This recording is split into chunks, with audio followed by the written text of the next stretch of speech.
सम्पूर्णमा नमस्ते। से नेपाल युट्युब च्यानलमा हजुरहरूलाई हार्दिक स्वागत छ। सदा चाहिँ भिडियो बनाउने क्रममा आज पनि मैले एउटा नयाँ टपिकमा भिडियो ल्याएर आएको छु। आज हजुरहरूकै कमेन्टबाट मैले कमेन्ट पिक गरेँ। प्रेम राजुजीले कमेन्ट गर्नुभएको थियो,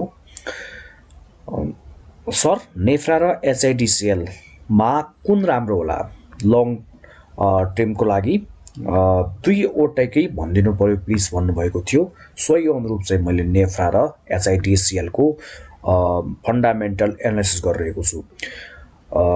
उहाँलाई प्रेम राजुजीलाई म धेरै धेरै धन्यवाद दिन चाहन्छु। पहिला त अब म यसको फन्डामेन्टल एनालाइसिस हेर्नेछु, कुन कम्पनी बलियो रहेको छ हैन। यो सुरु गर्नुभन्दा पहिला यदि हजुरहरू हाम्रो च्यानलमा नयाँ हुनुहुन्छ भने च्यानललाई सब्स्क्राइब गरिदिनु होला र छेउमा रहेको बेल आइकन पनि प्रेस गरिदिनु होला, ताकि हामीले बनाएको भिडियो सबभन्दा पहिला हजुरमाझ पुगोस्। अब ढिला नगरिकन भिडियोतर्फ लागौँ। HIDCL र नेफ्रा, पहिला त यसको केही कम्पनीको बारेमा हेर्नेछौँ। कम्पेरिजन हो हैन HIDCL र नेफ्राको। अब नेफ्रा केही कम्पनीको बारेमा म छोटकरीमा भन्नेछु हैन। देशमा समर्पित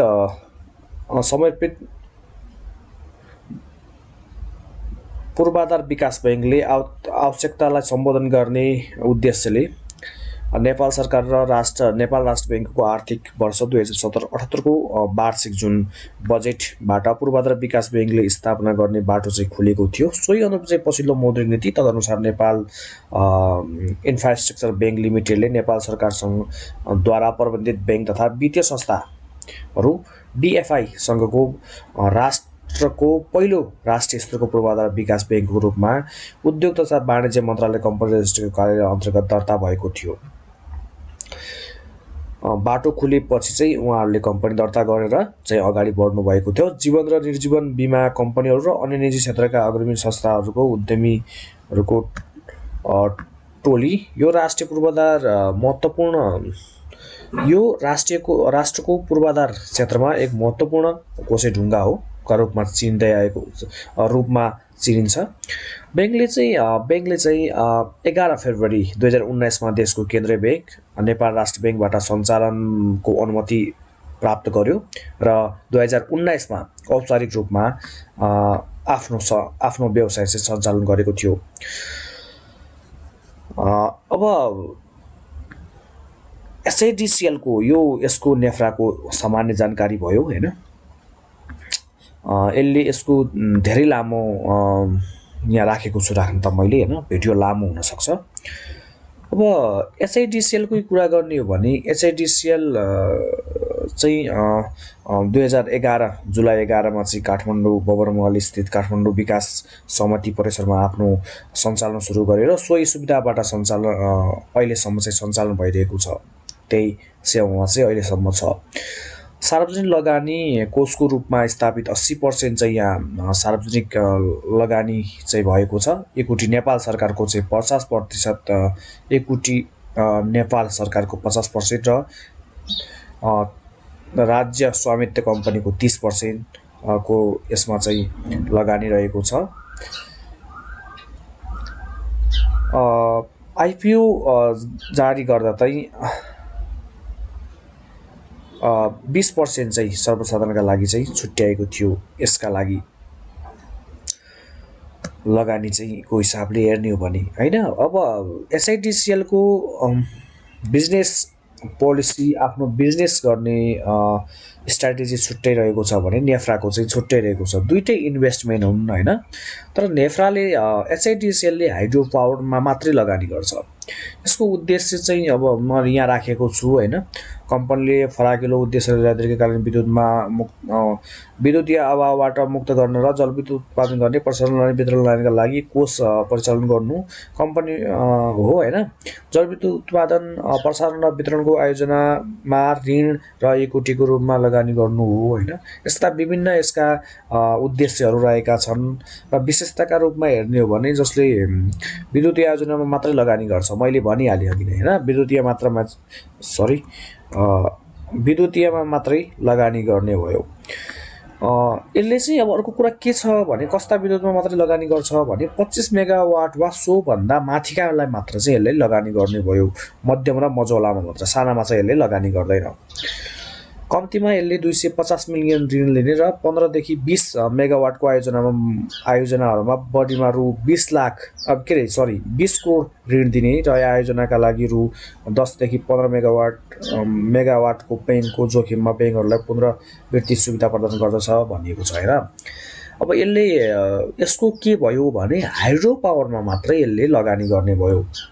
HIDCL नेफ्राले चाहिँ नेपालका सम्पूर्ण सेक्टरमा लगानी गर्न सक्छ नेफ्राले हैन। पूर्वाधारमा चाहिँ यसले लगानी गरेर चाहिँ देशलाई समृद्ध बनाउने बाटोमा चाहिँ यसको उद्देश्य रहेको छ, त्यो बाटोमा चाहिँ गइरहेको छ र HIDCL ले विद्युतमा मात्रै लगानी गर्ने भयो। यिनी दुईटामा चाहिँ यो फरक चाहिँ सोझै हामीले देख्न सक्छौँ। अब यसको भिजनको कुरा गर्ने हो भने पूर्वाधार विकासको लागि राष्ट्रको अब यो वित्तीय संस्था हो हैन। यसले पूर्वाधारमा चाहिँ लगानी बढाउने छ। यसको CEO मा चाहिँ रामहरि कृष्ण खतेवडा हुनुहुन्छ र HIDCL मा देवेन्द्र कार्की हुनुहुन्छ चेयरम्यान। अब यसको कन्क्लुजन के आउँछ भने HIDCL हामीले के बुझ्नु पर्यो भने हाइड्रो पावर मात्रै लगानी गर्छ र इन्फ्रास्ट्रक्चर चाहिँ NIFRA चाहिँ सबैतिर लगानी गर्न सक्ने चाहिँ कम्पनी हो भनेर बुझ्नु पर्यो है त। अब यसको के हेरौँ हैन, फन्डामेन्टल अवस्था हेरौँ है त यसको। अब NIFRA भइहाल्यो हैन, यहाँ HIDCL छ, इन्भेस्टमेन्ट सेक्टर हो दुईटै। यसको प्राइस चाहिँ अहिले 28 तारिक 2021 12 महिना 28 तारिकको दिन 291 रुपैयाँ थियो भने यसको 255 रुपैयाँ रहेको छ HIDCL को। बाउन्डवर्क्सको हाइलो हेर्ने हो भने 270 यसको सबभन्दा लो रह्यो NIFRA को हैन। यसको चाहिँ 249 रुपैयाँ चाहिँ लो रह्यो र हाई चाहिँ 588 र यता चाहिँ 660 चाहिँ यसको हाई रहेको थियो। रिजर्भ एन्ड सरप्लस को कुरा गर्ने हो भने रिजर्भ एन्ड सरप्लस चाहिँ यसमा चाहिँ 2 अरब 64 करोड 37 लाख रहेको छ र यसमा चाहिँ 1 अरब 97 करोड रहेको छ, 54 लाख रहेको छ। यसमा चाहिँ यसको चाहिँ NIFRA कै राम्रो देखिएको छ।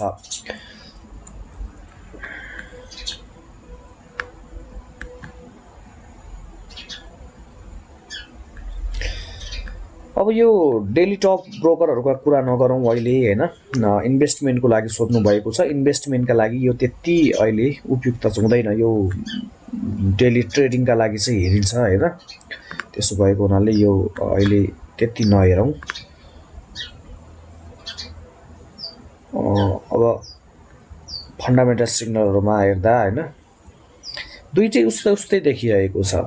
अर्निङ ट्रेडिङ हेर्दा हैन उस्तै देखिएको छ दुईटैको। प्रॉफिट ग्रोथ चाहिँ 34.37 रहेको छ, यसको माइनसमा रहेको छ HIDCL को हैन। अनि P 70 यसको 75 रह्यो, PS रेशियो 42 47 रह्यो हैन। PB रेशियो 4 र 3 रहेको छ, ROE 3 र 97 3.97 र 3.67 रहेको छ। ROA यसको 4.44% र यसको 3.95% रह्यो। इक्विटीको डेब्ट इक्विटीको कुरा गर्ने हो भने हैन यसको 0.03 र 0.1 रहेको छ। समग्रमा हेर्दा हैन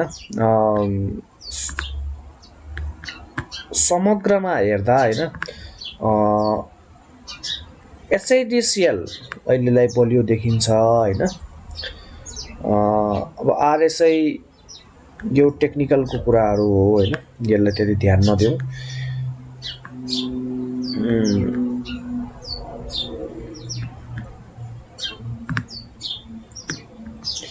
अब ट्रेडिङ सिग्नलले अहिले फन्डामेन्टल की रेशियोहरु चाहिँ विक देखाइराछ हैन, दुईटैमा विक छ। टेक्निकल समरी चाहिँ मिडियम बुलिश छ, यसमा चाहिँ विक बुलिश रहेको छ।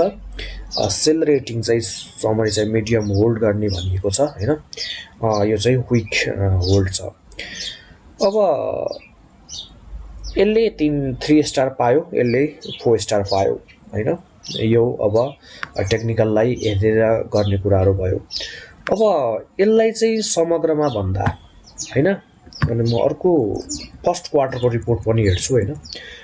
फर्स्ट क्वार्टरको रिपोर्ट हेर्दा हैन, रिजर्भ सरप्लस नेफ्रा को चाहिँ यहाँ दिएको छैन हैन त। अनि यहाँहरुको मैले प्रॉफिट हेर्न खोजेको थिए। प्रॉफिट हेर्दा चाहिँ हैन, यसमा चाहिँ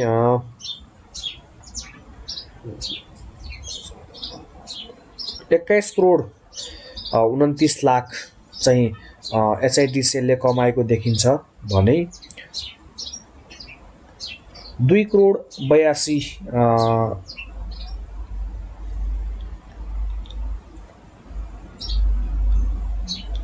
24 करोड 20 लाख चाहिँ यसले कमाएको देखियो। 21 यसमा नेफ्राले चाहिँ अलि कमाएको देखिएको छ हैन। तत्काललाई फर्स्ट क्वार्टर हेर्दा हैन, नेट प्रॉफिट हेर्दा पनि नेफ्रा अगाडि छ। अरु केही सेक्टर सिग्नलहरुमा पनि नेफ्रा अगाडि देखिएको छ। अब यो भविष्यमा यसलाई लङ टर्म को लागि इन्भेस्ट गर्ने हो भने मलाई चाहिँ बेस्ट लागेको चाहिँ नेफ्रै बेस्ट लागिरहेछ। नेफ्राले राम्रो ढंगले आफूले काम गर्ने हो भने हैन, नेफ्रा चाहिँ धेरै अगाडि पुग्न सक्छ। भविष्यको कुरा गरिरहेको छु मैले। अब केही दिन अब हैन HIDCL 1-2 वर्ष राम्रो चल होला गर्ला पनि हैन, तर भविष्यमा यदि हेर्ने नै हो हैन लङ टर्म को लागि भने नेफ्रा चाहिँ बेस्ट मान्छु। किनभने यसले विभिन्न सेक्टरहरुमा लगानी गर्न पाउने भयो हैन। यसका लागि धेरै बाटोहरु खोला छ, तर यसका लागि हाइड्रोमा मात्रै यसले लगानी गर्ने खोजिरहेको छ। नेफ्राले चाहिँ विभिन्न सेक्टरमा लगानी गर्न सक्छ। यसले चाहिँ आफूलाई चाहिँ अब्बल बनाउन सक्छ HIDCL भन्दा। यो मेरो व्यक्तिगत भ्यू हो हैन, मैले देखेको चाहिँ यस्तो हुन सक्छ भन्ने चाहिँ मैले भनिरहेको। यही मान्नु पर्छ भन्ने छैन हैन, तपाईले पनि अध्ययन र अनुसन्धान गरेर छान्न सक्नुहुन्छ। अब यस्तो अरु कुन भिडियो हेर्न चाहनुहुन्छ हामीलाई कमेन्ट गर्नु होला, हामी सोही अनुरूप चाहिँ भिडियो तयार पार्ने छौं। यसमा के कमी कमजोरी पनि होला हैन, मलाई चाहिँ सुधार्ने मौका दिनु होला, कमेन्ट गरिदिनु होला, म सुधार्ने पक्कै पनि सुधार्ने छु। यो कुनै कमी भएको छ भने कमेन्ट गरेर भनिदिनु होला। आजलाई यति नै। आज हजुरहरुको पल शुभ बितुन्। धन्यवाद। म अर्को भिडियोका साथ उपस्थित हुनेछु। तबसम्मका लागि बिदा माग्छु। हवस् त, नमस्ते।